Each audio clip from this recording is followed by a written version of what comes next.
지난 한 주간도 삶의 현장 속에 수고 많으셨습니다. 오늘 주일 예배하는 저와 여러분 한 분 한 분 위에 하나님의 은혜와 위로가 충만히 임하시기를 기원합니다. 우리 서로 말은 할 수 없지만 이렇게 서로 눈으로 돌아보시고 우리 마음을 전달합니다. 주님의 사랑으로 사랑하고 축복합니다. 주님의 사랑으로 할렐루야. 지난주 월요일 날 있었던 사건인 것 같습니다. 미국 라스베가스에서 시드니 딜이라고 하는 한 남자가 거리에서 실수로 차 안에 키를 두고 시동을 켜놓고 문을 잠궈 버렸다는 겁니다. 근데 그 차 안에는 1년 9개월 된 자기 딸이 타고 있었고, 그 딸이 그 안에 이렇게 자고 있었든지 놀고 있었든지 혼자 갇혀 있게 되었습니다. 마침 경찰이 연락이 되어서 달려왔는데 이 경찰들이 보니까 시급한 거예요. 그래서 이 딸을 구출하려고 창문을 깨려고 했더니 이 아빠가 안 됩니다. 도저히 그렇게 할 수 없습니다. 왜 그랬냐 그랬더니 차가 깨지면 차 수리비가 너무너무 많이 듭니다. 왜냐하면 제가 이 차를 산 지 얼마 안 됐다는 거예요. 새 차고 아주 좋은 차입니다. 그러니까 이 차가 지금 에어컨이 켜 있기 때문에 아직 제 이 딸을 구할 때 이것을 깨지 않고 열쇠를 가져올 것이고 지금 열 수 있을 겁니다 라고 하는 순간 이 경찰은 뒤를 돌아가서 보니까 너무 위급하니까 유리창을 깨고 이 딸 아이를 건졌는데 봤더니 이미 죽어 있는 상태가 됐다라고 하는 것입니다. 그래서 그 현장에서 체포를 해서 이 조사를 해봤더니 이미 딸을 구출을 하기보다는 보험회사에 전화를 해서 키를 갖고 오라고 요청을 했고 자기 형에게 빨리 달려오라고 요청을 한 상태였다라고 하는 거죠. 그러면서 골든타임을 놓치게 되고 자기 사랑하는 딸을 잃어버리게 됐습니다. 이 경찰이 조사하다 보니까 이미 1시간 동안 이 아이는 에어컨이 켜 있지만 라스베가스가 얼마나 뜨겁습니까? 그 차 안에서 고열에 시달리다가 숨진 것으로 보이고 자기 딸이죠. 자기 딸 학대와 아동 방치로 그 자리에서 현장 체포되었다고 합니다. 무엇이 본질입니까? 귀한 자녀의 생명을 잃게 만든 이 아빠의 치명적인 실수, 그 어떤 무엇과도 바꿀 수 없는 자식의 생명을 새 차가 수리비가 많이 나온다고 그 골든타임을 놓쳐버린 그 판단, 본질이 무엇인지를 순간 판단하지 못하고 잃어버린 결과 결국 딸도 잃고 그의 인생도 비참하게 되었다라고 하는 거죠. 온 세계가 전염병 팬데믹이라고 하는 이러한 사태 속에서 과연 우리가 살아가는 이 인생에 태어나서 살아가고 죽는 그 인생의 본질이 무엇인가를 우리는 끊임없이 생각하지 않으면 안 됩니다. 뭐 때문에 살고 계십니까? 왜 교회에 오셨습니까? 왜 예배드립니까?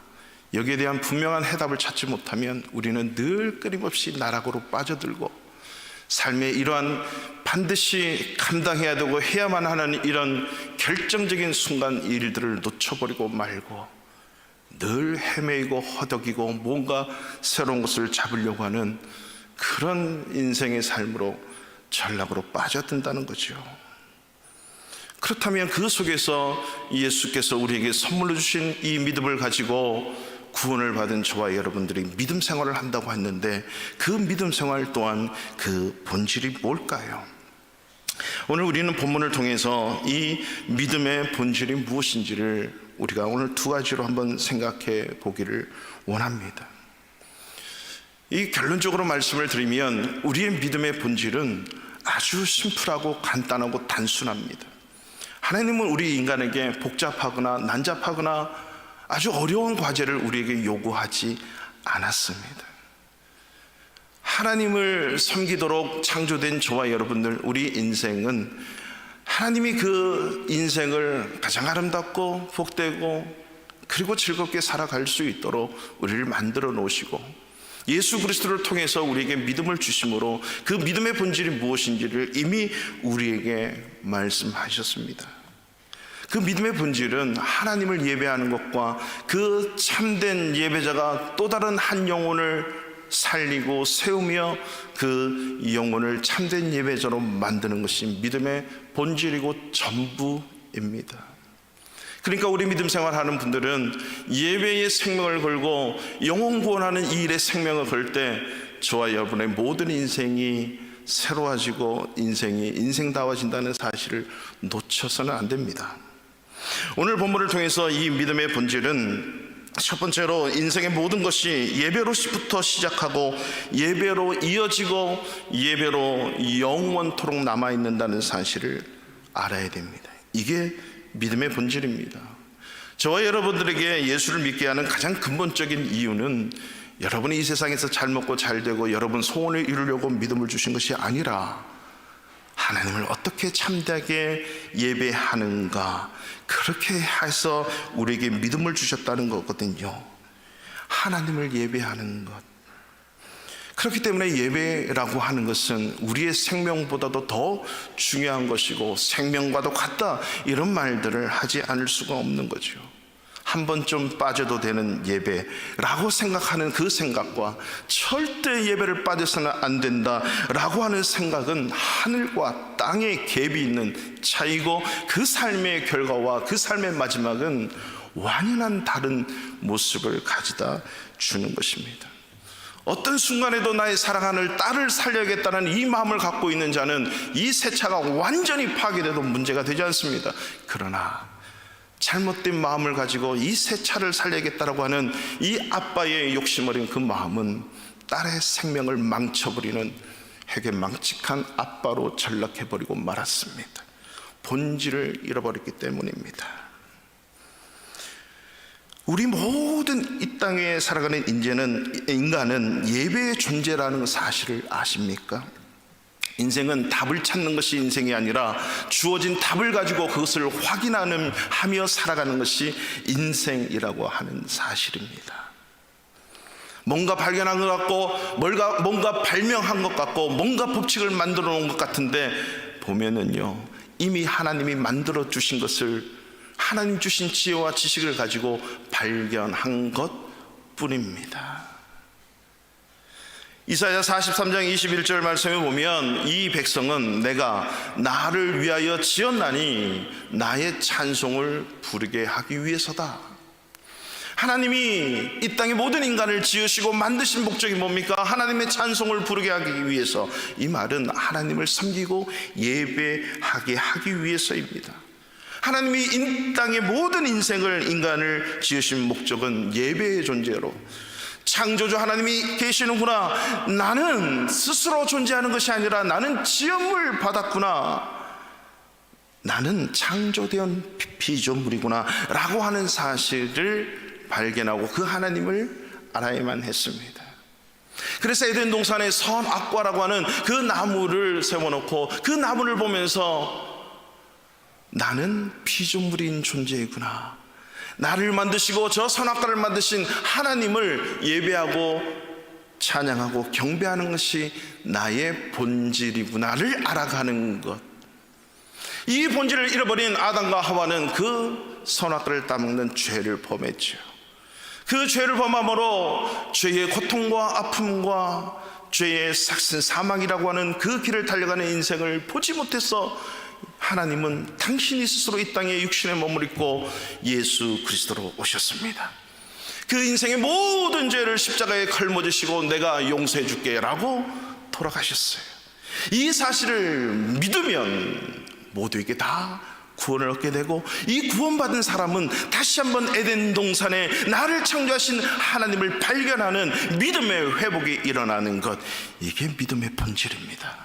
그래서 예수 그리스도를 받은 우리가 그 믿음을 주신 그 하나님을 다시 바라보며 예배의 존재로 살겠습니다 라고 하는 게 구원받은 자들의 삶의 목적이라고 하는 거죠.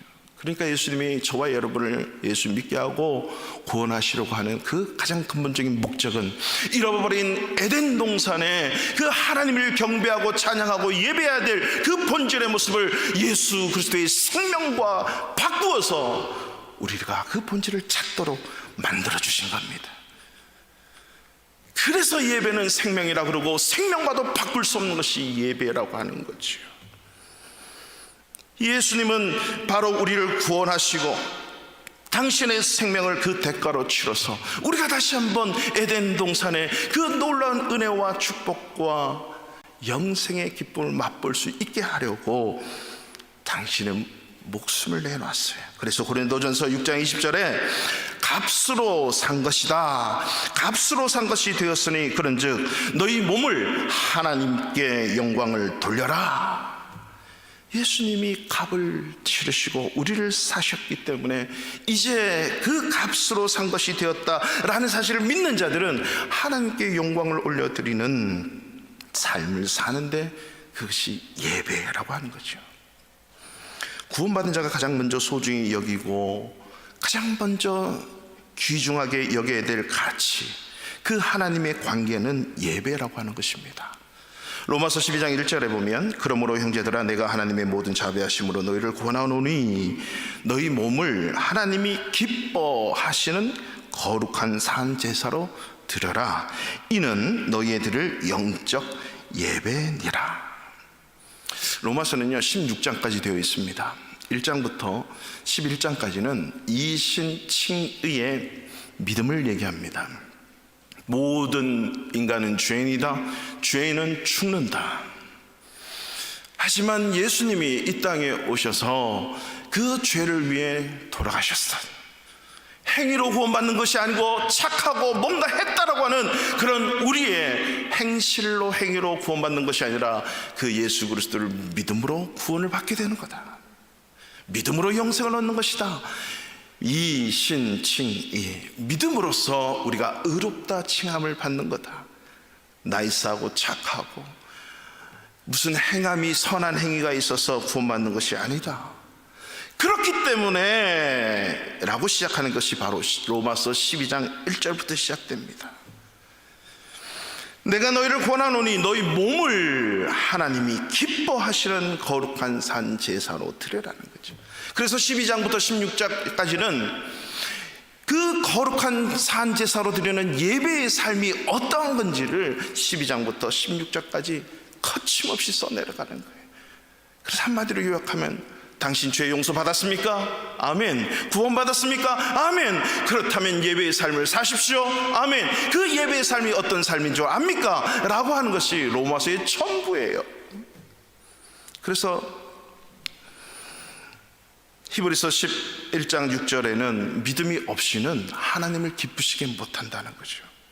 로마서 12장 1절에 하나님이 기뻐하시는 거룩한 산 제사로 너희 몸을 드리라 그런 거죠. 그러니까 이 몸이 믿음의 본질 위에 서 있어야 하나님을 기쁘시게 하는 자로 살아갈 수 있어요. 믿음이 없으면 하나님을 기쁘시게 못한다는 것입니다. 그 믿음 생활, 예배의 삶이 어떤 건가? 믿음이 없이는 그랬을 때 그 믿음은 바로 예배의 삶을 얘기하는 겁니다. 예배가 무너지면 인생 무너집니다. 예배 없으면 인생의 무의미합니다.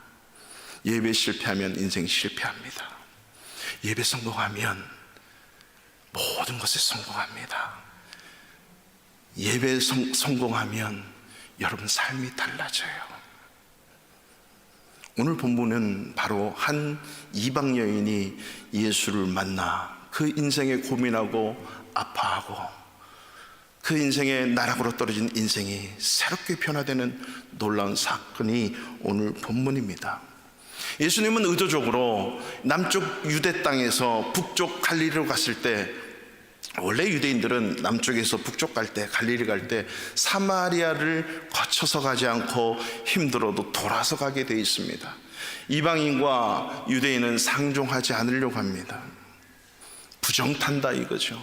원래는 돌아가야 되는데 예수님은 의도적으로 지극히 의도성을 가지고 사마리아를 거쳐서 지나가십니다. 그리고 수가라고 하는 동네에 가서 거기서 우물 곁에 앉아 계십니다. 먼저 와서 기다리죠. 그리고 이 한 여인이 물을 길러러 오는데 그 시간이 낮 12시입니다. 오늘 본문에 우리가 읽지 않았지만은 4장 6절에 보면 때가 6시다. 이 6시는 바로 12시 정오를 가리킨다라고는 것이요. 여러분, 물은 아침에 기르든지 저녁에 기르든지 사막에서 낮 12시에 기르러 갈 때는 분명한 의미가 있습니다. 첫 번째는 지금 당장 물이 많이 사용했기 때문에 물을 길러야 된다. 두 번째는 뭔가 사람들 보기 싫다. 아무도 물 길러러 오지 않는 그곳에 나 혼자 가고 싶다. 갔더니 예수님이 기다리는 거죠. 예수님은 의도적으로 그 여인에게 향해서 물을 달라고 대화를 먼저 건넵니다. 그랬더니 이 여인이 당신은 왜 여기서 유대인 청년이 왜 사마리아인 이방인에게 나에게 말을 겁니까? 라는 말과 함께 왜 물을 달랍니까? 의문을 품죠. 그랬더니 예수님은 의도가 있으셨기 때문에 직설적으로 얘기합니다. 만일 하나님의 선물과 또 너에게 물을 좀 달라 하는 이가 누구인 줄 알았다면, 즉 이 대낮에 앉아있는 내가 누구인 줄 알았다면 네가 오히려 나에게 생수를 구했을 것이다 라고 질문을 던집니다. 이때 이해가 안 되는 거죠. 너에게 생수를 구해야 돼? 라고 생각하는 이 여인이 우물가에서 뚜레박도 없는데 어떻게 당신의 물을 기릅니까? 그리고 어떻게 당신이 그 생수를 기를 수 있겠습니까? 그래서 나에게 주겠습니까? 이렇게 얘기를 합니다. 그랬더니 예수님이 말씀하십니다.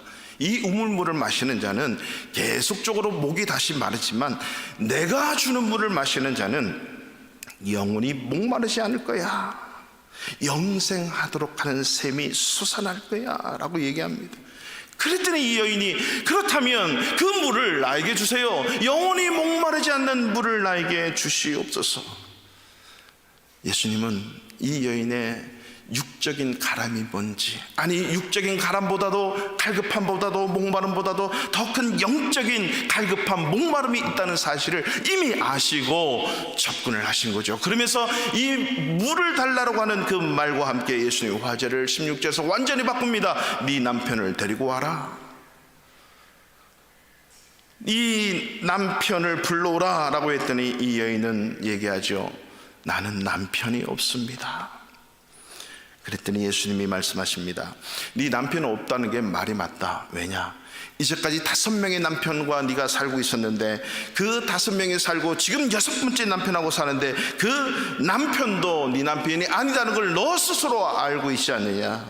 뭔가 해결하지 못하고 뭔가 영적인 갈망함이 있는데 이것 또한 늘 가슴에 안고 살아가는 이 여인의 그 영적 바람을 예수님이 터치를 하시죠. 봤더니 그 남편이 지금 6번째 있는 남편도 알고 그 남편도 내 남편이 아니다라는 사실을 아는 이 분은 봤더니 선지자구나. 이 여인이 반가움 반 놀람 반으로 내가 보니 주여 당신은 선지자입니다 라고 얘기를 하죠. 그러면서 질문이, 이 여인이 진짜 간곡히 물어보고 싶었던 그 질문이 툭 튀어나오는데 그것이 뭐냐면 예배에 관한 거였죠. 20절부터 당신의 조상들, 우리의 조상들은 이 산에서 예배하려고 했는데 당신들의 조상은 예루살렘에서 예배하는 게 맞다고 하는데 어떤 게 진짜입니까? 라고 했더니 예수님이 아니다. 진짜 예배가 뭔지를 가르쳐 주는 거예요. 바로 그거죠. 장소적인 예배의 환경, 뭐가 있어야 되고 조건이 있어야 되고, 이게 예배가 아니다. 하나님이 원하시는 예배, 하나님이 기뻐 받으시는 예배가 뭔지를 아니하면서 아버지께 참되게 예배하는 자는 하면서 오늘 23절에서 말씀하는 것이 영과 진리로 예배할 때가 오는데, 바로 이렇게 영과 진리로 예배하는 자를 하나님은 찾으신다. 즉 하나님은 영과 진리로 예배 받는다. 이 말씀이 무엇입니까? 제가 오늘 영과 진리를 여기서 말씀드리려고 하는 것이 아닙니다. 그 영과 진리는 한마디로 하나님이 원하시는 것이에요. 영은 성령을 얘기하고 내 안에 이미 하나님의 영이 있는데 이 영과 성령이 원하시는 그 영과 영의 만남, 그리고 진리라고 하는 것은 예수님이 가르쳐 주신 대로, 말씀대로. 예배는 우리의 주체자가 아닙니다. 예배의 주체자는 하나님이세요. 목사부터 설교를 하고 예배를 인도하지만, 찬양단도 찬양을 인도하지만, 이 모든 예배의 주인은 우리가 다 하나님 앞에서 검증받고 하나님 앞에 인정받고 하나님이 기뻐하셔야 그게 진짜 예배입니다. 하나님이 기뻐하지도 않은데 내가 기뻐하거나 내가 슬퍼하거나 아파하면 예배가 아닙니다. 하나님이 기뻐하셔야 예배입니다. 영과 진리로 드려야 진정한 예배라고 하는 거죠. 이 예배의 문제가 다 해결됐습니다. 어떻게 예배해야 되고, 여기서 말고 예루살렘 가서 예배해야 되고, 뭔가 형식적이고, 그렇게 예배하지 못하는 내 인생 속에서 나는 이렇게 살 수밖에 없는 인생인데, 이분이 예배가 뭔지를 가르쳐 주시고 내 인생 전부를 아시는구나. 그러면서 묻습니다. 나는 메시아가 그리스도가 오면 다 알려줄 것을 나는 믿는다 라고 얘기했더니 예수님이 얘기하시죠. 오늘 26절 말씀 보실까요? 예수께서 이르시되 네게 말하는 내가 그라 하시니라. 이 말씀이 뭐예요? 이 여인에게 자기를 오픈하는 거예요. 내가 예수 그리스도야, 나 예수가 메시아야, 내가 그리스도야. 이 말 한마디 하는 순간 이 여인은 어떻게 됐습니까? 그 앞에 엎드리지도 않아. 너무너무 순식간에 인생이 변화해버려요. 자기가 고민하고 아팠고 힘들어했고 자기가 너무나도 깊게 생각했던 모든 인생의 문제가 다 해결돼 버렸다는 사실을 우리는 4장 전체를 통해서 발견할 수 있는데요, 그것이 바로 28절 보세요. 여자가 그 말을 듣고 물동이를 버려두고 동네에 들어가서 사람들에게 이르되 내가 행한 모든 일을 내게 말한 사람을 와서 보라, 이는 그리스도가 아니냐. 이 말은 뭐예요? 동네에 물동이를 버려두고, 여러분 물동이 버려두면 안 되잖아요. 그 물을 들고 빨리 가서 뭔가 먹든지 씻든지 물을 사용해야 되는데 그 물동이를 버려두고 다른 박질에서 동네에 들어가서 많은 사람들에게 얘기합니다. 내가 메시아를 만났습니다. 내가 주님을 만났습니다. 내가 그리스도를 만났습니다. 와서 보라. 이 여인은요, 창피해서 사람 만나기를 꺼려한 사람이에요. 그래서 낮에 아무도 물 길러 오지 않는 낮에 물을 길러 왔거든요. 근데 이 여인이 물동이를 버려두고 달려 들어가서 그 모든 사람에게 외칩니다.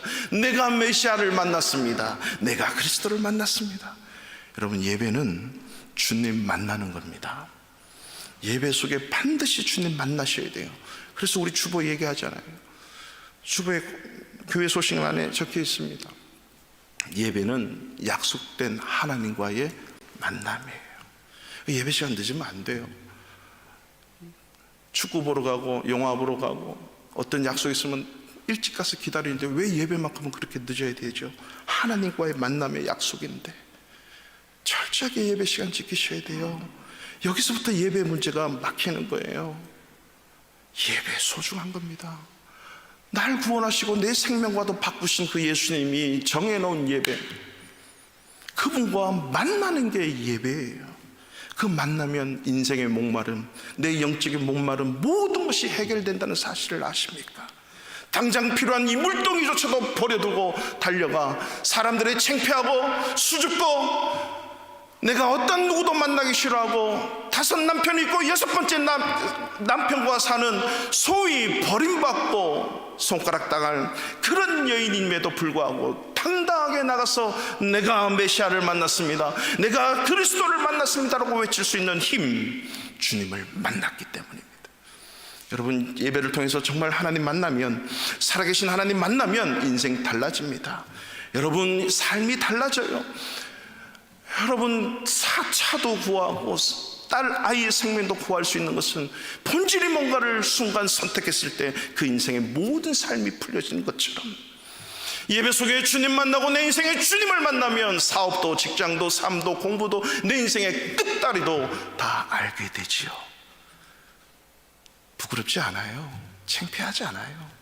모든 삶에 당당히 내가 주님을 만났습니다, 내가 메시아를 만났습니다. 그렇기 때문에 여러분, 예배를 생명으로 여기십시오. 살고 죽고의 문제가 예배 속에 약속된 하나님과의 만남의 이 시간이 있습니다.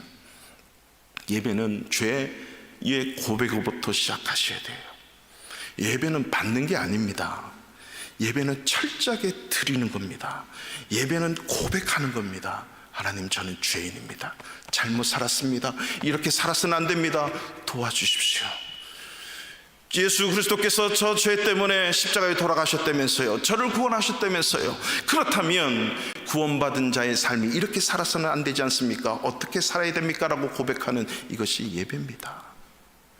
잘나서 모든 게 풀려서 안 아파서 모든 게 다 잘 나가고 이루어져서 성취됐기 때문에 예배 잘 드린다? 착각입니다. 왜요? 예배의 주인은 내가 아니고 하나님이기 때문입니다. 그 하나님은 있는 모습 그대로, 열받은 모습 그대로, 상처 입은 모습 그대로, 아파진 모습 그대로, 고민하는 모습 그대로 나오십시오. 그리고 솔직하게 주 앞에 내려놓으십시오. 내가 두렵습니다. 내가 근심이 많습니다. 염려가 많습니다. 고통스럽습니다. 해결할 수 없는 일들이 있습니다. 하나님 도와주십시오. 이게 예배예요. 그래야 주님을 만날 수 있습니다. 그럴 때 주님이 예배를 통해 은혜를 주시고 만나주시고 용서해 주시고 그 속에 감사와 기쁨과 변화와 비전이 생기는 것, 이게 예배입니다. 구원받았다라고 하는 이 자체만으로도 기뻐하고 감사함으로 예배의 자리에 늘 서 있어야 됩니다. 구원받은 것의 은혜에 대한 감사가 충분히 고백되어지는 것, 이게 예배예요. 그럼에도 불구하고 구원받았는데 구원받은 자로서의 삶을 살지 못한 것에 대한 죄에 대한 고백이 진지하게 고백되고 일어나는 것, 이게 예배지요. 타락하기 전에는 에덴 동산의 선악과를 보면서 하나님을 예배했지만 이제는 그 타락 이후의 제사 제도를 통해서 죄의 문제가 해결되고 하나님이 만나주셨거든요. 우리가 잘 알듯이 창세기 4장 3절 이하에 보면 아담이 낳은 그 가인과 아벨, 이 두 사람이 죽고 죽이는 관계가 됐는데 왜 살인자로 변해버렸습니까? 예배의 문제 때문에 그렇습니다. 예배 잘못 드렸어요. 창세기 4장 4절에 보면 아벨은 자기도 양의 첫 새끼와 기름으로 드렸고 가인도 땅의 수산으로 제물을 삼아 여호와께 드렸고, 그러나 여호와께서 아벨과 그의 제물은 받았는데 가인과 그의 제물은 받지 아니하신지라. 똑같이 예물을 드리고 제물을 드렸고 예배를 드렸는데 왜 아벨의 제사는 받으시고 가인의 제사는 받지 않았을까? 이것을 수천 년이 지난 히브리서 기자가 명확하게 설명을 해주고 있습니다.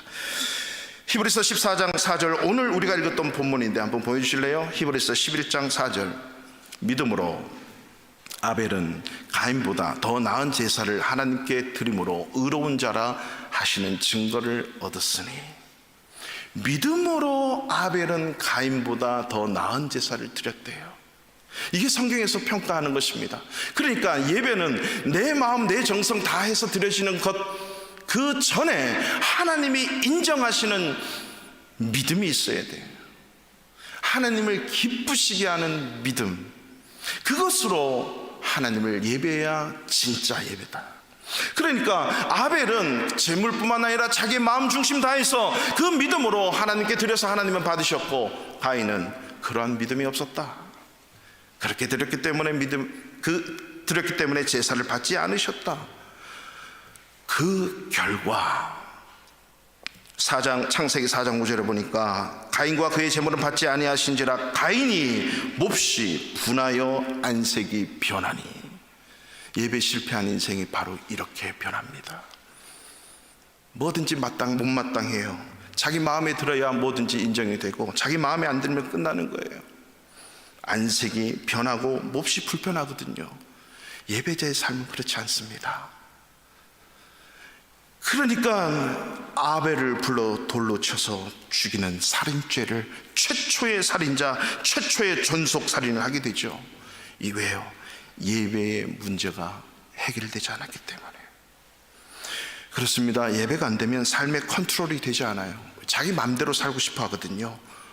하고 싶은 거 다 하고 싶고, 먹고 싶은 거 다 먹고 싶고, 즐기고 싶은 거 다 하고 싶거든요. 하나님은 그렇게 하지 않으셨어요. 구원받은 자들이 믿음으로 살지 않고 자기 마음대로 사니까 뭐든지 안 되는 거예요. 화나고 분내고 안색이 변하고, 이게 예배자의 삶이 없기 때문이에요. 진정한 예배가 없기 때문입니다. 하나님이 기뻐하시는 예배자가 되면 삶이 바뀌어요. 바로 예배에 실패했을 때 그 삶은 살인자와 똑같은 그런 죄악 속에 빠져들 수밖에 없는 삶을 살아갔습니다. 예배가 믿음으로 드려지지 않으면 삶의 문제 앞에 모든 게 다 무너질 수 있습니다. 그래서 예수 믿는 자들의 예배를 소홀히 여기면 안 됩니다. 하나님께서 예배 드려지는 것, 하나님께 예배 드려지는 것, 그리고 하나님께서 받으시는 것, 내 삶으로 느껴야 힘이 납니다. 주님 만남이 확실해져야 내 삶이 변화가 됩니다. 설립 28주년 기념주일 때 2부 때는 선교사님 모셔서 예배 드렸지만 1부 때는 제가 본질을 향해 달려가는 교회라는 말씀을 증거했습니다. 우리 코로나19 사태를 보내면서 수많은 사람들이 선진국이든 후진국이든 빈부격차든 남녀노소를 막론하고 이런 모든 어려움 속에 살아가는 우리 인생들이 하는 말, 본질이 뭔가, 본질이 뭐 때문에 사업하고 뭐 때문에 직장 가서 돈을 벌고 내 삶을 살아가고 호흡하고 있습니까? 이 문제가 해결되지 않으면 코로나20이 오면 또 잠수하게 됩니다. 그 속에 벌벌 떨게 됩니다. 근심, 염려, 걱정으로 치닫게 됩니다. 내 안에 주님 만나는 예배의 본질이 있지 않기 때문에. 코로나19 사태를 맞이해서 이 감염 때문에 죽어가는 것도 문제인데, 더 문제는요, 코로나 블루 때문에 일어나는 자살입니다. 여러분, 이 자살이 올해 건수만 해도요 42,000건이 일어났는데 지금 작년보다 거의 50% 대비가 일어나고 있다고 합니다. 작년에는 우리 대한민국이 OECD 국가 자살률의 평균의 2배입니다. 부동의 1위를 달리고 있습니다. 우리나라가 선진국인가요?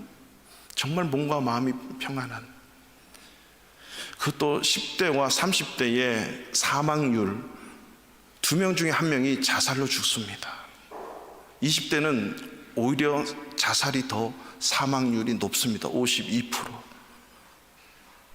40대 50대의 두 번째 사망률이 자살입니다. 저도 거기에 속해요. 뭐가 문제죠? 내가 자살 안 하기 때문에 문제가 없는 겁니까? 대한민국 정부는 이것에 너무나도 가슴 아파하면서 발표하기를 꺼려합니다. 거리를 둬야 되고 비대면해야 되고, 그러다 보니 우울증과 각종 정신질환 때문에 스스로 목숨을 끊는 횟수가 더 많아지는 거예요. 일본은 여성들 자살률이 40% 급증했대요. 올 8월 달까지 통계입니다. 하나님을 만나는 예배를 통해서 오늘 이 순간의 문제를 극복할 수 없다면 예배는 나에게 아무런 의미가 없습니다. 예배는 살아계신 주님을 만나는 거예요. 그 만났을 때 내 인생의 모든 문제가 순간 해결되는 것입니다. 뿐만 아니라 상황과 환경은 변한 게 아무도 없어요. 이 여인처럼 여전히 자기 6번째 남편이 기다리고 있고, 여전히 사람들이 자기를 욕하고 있고 쑥스럽고 창피하고 그런 인생을 살아가는 모습으로 이 여인은 살아가고 있지만, 자기 삶의 모든 내면의 세계가 주님을 만남으로 다 바뀌었어요. 이것이 인생의 본질이 아니구나. 메시아를 만나고 그리스도를 만남으로 내 인생을 앞으로 어떻게 살아갈 것인가, 그게 더 중요하구나. 인생의 본질을 새롭게 깨닫게 된 거죠. 이것은 살아계신 주님을 만나면 해결되는 문제예요. 여러분, 고민하고 있는, 걱정하고 염려하고 앞으로 계산기 두드리고 있는 여러 가지 마음들이 있습니까? 어떤 마음들이 있습니까? 주님을 만나십시오. 주님 만나면 다 해결될 줄로 믿습니다. 두 번째로, 마지막은 믿음의 본질은 예수 그리스도를 증거하는 데 있다는 거죠. 오늘 28절 29절을 다시 한번 읽어보실까요? 28절 29절 다 같이 읽겠습니다. 시작. 여자가 물동이를 버려두고 동네로 들어가서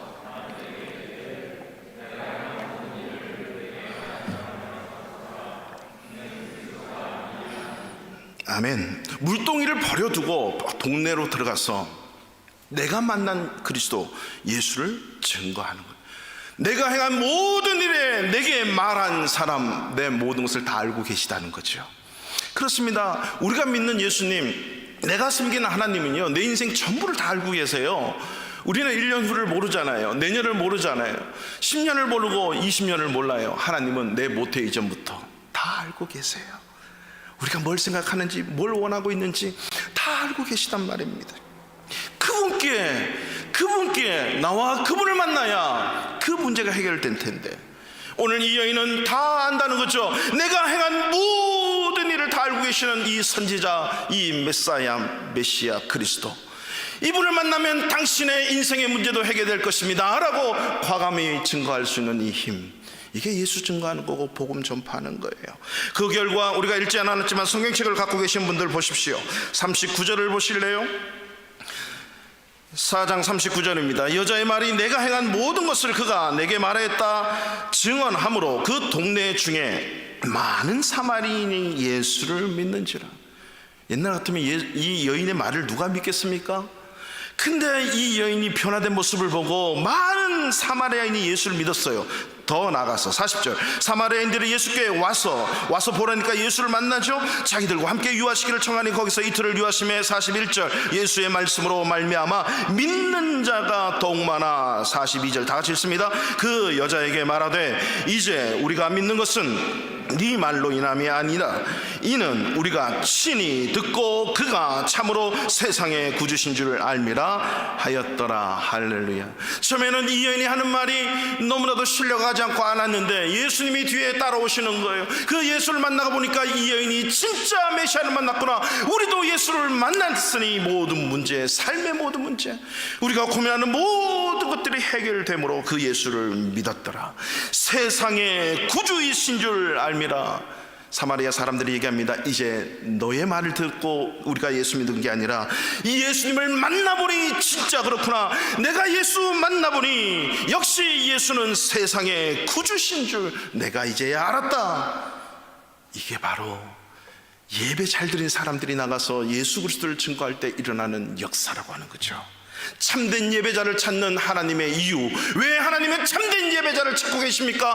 바로 이렇게 또 다른 하나님을 모르는 자들이 하나님 앞에 나와 하나님을 만남으로 참된 예배자로 살아가게 하기 위해서 하나님은 우리가 참된 예배자가 되기를 원하는 거예요. 내가 예배 못 드리는데 어떻게 남을 예배 드리라고 말할 수 있고, 어떻게 예배 속에 하나님 못 만나는데 다른 사람에게 예수 만나라고 말할 수 있겠습니까? 영혼을 살리고 세우는 교회, 왜 그래야 됩니까? 참된 예배자로 살아가게 하기 위해서 그 참된 예배자의 모습은 나가서 예수 그리스도를 증거하고 선포하는 삶을 살아내는 자. 그렇기 때문에 우리의 교회, 아니 예수 믿고 구원받은 저와 여러분들의 핵심 삶의 본질, 예배의 생명을 거십시오. 영혼 구원하는 길에 생명을 거십시오. 이것이 인생의 본질이고 구원받은 저와 여러분 예수 믿는 사람들의 삶의 본질이라고 하는 사실을 잊지 마십시오. 예배를 우리는 생명이다라고 얘기했고, 기도를 영적 호흡이라고 많이 얘기합니다. 쉬지 말고 기도해야 되는 것이고, 내 안에 끊임없이 주님과 교제해야 되는 것, 기도라 그랬습니다. 그것이 예배 형태로 나타난다 그랬습니다. 왜 호흡이고 생명이라고 얘기할까요? 여러분 지금 옆에 우리가 마스크를 다 끼고 있지만 우리가 숨을 쉬어요. 호흡을 한다 그래요. 이 호흡은 두 가지로 이루어졌습니다. 들숨과 날숨이에요. 만약에 들이만 계속 쉬면은 죽어요, 그 사람. 그렇다고 한번 들어왔는데 계속 내뱉는 숨만, 날숨만 쉬면 그 사람도 죽게 돼 있습니다. 들숨과 날숨이 수시로 나도 모르지만 자동적으로 이루어지니까 호흡을 함으로 내 생명이 유지되는 거거든요. 예배는요, 들숨입니다. 전도하고 영혼 살리고 세우는 것은 날숨이에요. 그래야 크리스찬이 건강한 크리스찬으로 삶을 살 수 있어요. 예배 속에 주님 만나는 것으로 내 영혼을 채우는 거예요. 내 내면을 채우는 거예요. 내 심령을 인격적으로 변화시키는 거예요. 삶에 어떠한 어려움이 오더라도, 내 삶이 그 어떤 상황 속에 이해가 되지 않는 삶이더라도 나를 하나님으로 채우는 거예요. 이게 들숨이에요. 그리고 나가서 이것을 어디 가서 내뱉습니까? 나가서 동네 사람들에게, 옆 사람에게 내가 예수를 만났더니 내 인생이 이렇게 되었습니다. 아니, 변화된 것은 지금 아무것도 없습니다. 하지만 그 예수가 나를 변화시킬 겁니다. 아니, 변화시켰습니다. 부끄럽지 않고, 연약하지 않고, 나약하지 않고, 두렵지 않고, 근심 걱정 염려 없습니다. 이게 날숨이에요. 이게 영혼을 구하고 영혼을 살리고 세우는 그 일, 이게 우리 호흡의 본질이고 영적 생명의 본질이라고 하는 사실입니다. 그래서 기도는 호흡, 생명, 예배는 생명이라고 얘기하는 거예요. 코로나19 사태를 보내면서 저와 여러분은 믿음의 본질을 붙들지 않으면 다 떨어집니다. 천국 가서 못 만날 수도 있습니다. 저도 그렇습니다. 목사라고 말씀을 증거하시면 하나님이 기뻐하시는 종이 되지 않으면 저도 천국 못 갑니다. 저도 미끄러질 수 있습니다. 우리 함께 본질을 붙듭시다. 예배와 기도는 성도를 하나 되게 합니다. 교회가 교회로서 예배하지 않고 기도하지 않으면 어떻게 교회를 알고 성도를 하고 우리가 하나 되겠습니까? 하나 될 수 없습니다. 예배 드리지 않으면 하나 될 수 없고, 기도 함께 하지 않으면 하나 될 수 없어요. 성도는 뿔뿔이 흩어지게 되어 있습니다. 하나님의 나라는 연합하고 합심하는 곳에, 함께하는 그곳을 통해서 하나님의 나라가 이루어지는 것입니다. 각 족속의 백성과 방언과 모든 민족이 함께 모여 한 하나님을 할렐루야 아멘하며 찬양하는 그것이 천상의 예배이고 우리가 영원히 가져야 될 예배입니다.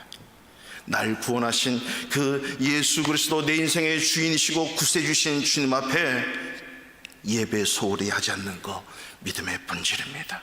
예배를 통해 주님 만나는 그 은혜를 가지고 세상을 향해, 믿지 않는 수많은 영혼들을 향해 주님 만날 것을 공고하면서 자기의 인생을 드러내 보이면서 예수 만나라고, 당신도 예수 만나면 이렇게 변합니다라고 얘기할 수 있는 복음 전파, 영혼 구하는 예수 그리스도를 증거하는 삶, 이것이 믿음의 본질입니다.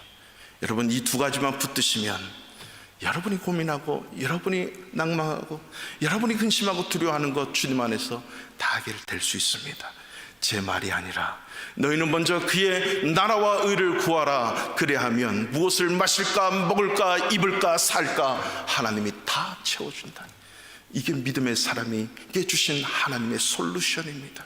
이 본질을 갖고 있으면서도 과감하게 그 창문을 깨트리지 못하는 아빠처럼 살지 말고, 과감하게 그 새 차가 어제 샀던 오늘 샀던 과감하게 깨트려 생명을 구원한다면 그 생명 때문에 여러분 그 차는 수백 개 수천 개도 생길 수 있습니다. 이것이 믿음의 본질이라고 하는 사실을 염두에 두시고 이번 한 주간도 이 본질을 향해 끊임없이 달려가는 저와 여러분의 인생 되시기를 주님의 이름으로 축원합니다. 다 같이 자리에